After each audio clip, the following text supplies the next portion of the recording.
Hey everybody, it's Christina of Crafty Paws. I wanted to share with you guys my first card in a box. I was really intimidated by this card style, but I really wanted to give it a try.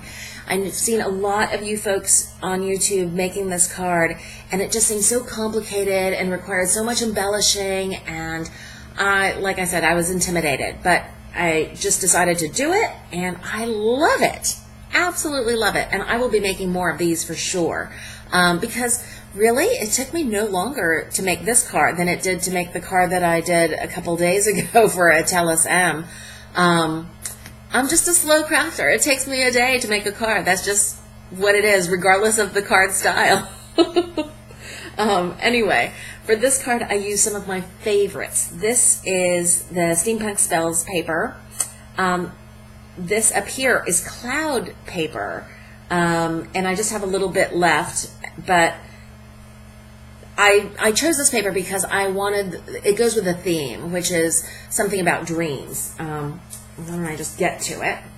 So when you open up the card, this is it, and the sentiment here that I chose, and I just printed off on my computer, is don't just follow your dreams, chase them. And I've been thinking a lot about this recently because my nephew's graduating from college, and I really just want to encourage him to chase his dreams. Don't just follow them, chase them. Go for it. And I thought it went perfectly with this little girl. She's a Tiddly Inks girl. I think her name is Everyday Princess.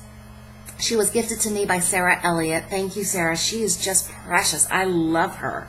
And I colored her up with my Copic markers. She actually, I don't know if you can make it out, but she actually has a little t-shirt with what would be a skull and crossbones, but it's heart. It's a heart and crossbones. It's so cute. So she's kind of a little punky, glam punk maybe. Anyway, she's adorable, and I thought she could be thinking about what she wants to do when she grows up. And she's dressed up like a princess, but she's a little punk, and I would just say go for it. Chase your dreams. And I actually know of a person who left college and joined the circus. She joined Cirque du Soleil, which I just think is amazing, you know, in this day and age, not to become a doctor, a lawyer, an engineer, you know, not to be encouraged to do those kinds of things, but to, like, join the circus. And I got this paper. This is Le Cirque. It's from the Cirque Collection from Graphic 45, and I just love it. So I did a ton of fussy cutting, but I love fussy cutting, as many of you know. This guy is jumping through a hoop that's being held by this clown. This clown over here is running, and I've got him attached by acetate, if you can see that here. So it looks like he's just running in the air. That's the circus master, I think. This guy over here is tumbling, and he's also on a bit of acetate. You can see that. Fussy cut him out too. I put up this sign, or the sentiment, on acetate. It's a little heavy. I wish I hadn't done so much layering, but I really like how it looked. And I think if I hold it up flat, or if it just sits on a table, it will be just fine, but holding it sideways to get to a good camera angle is making that tip backwards. I fussy cut out a lot of the flowers from the collection, as you can see here, little bits here and there. I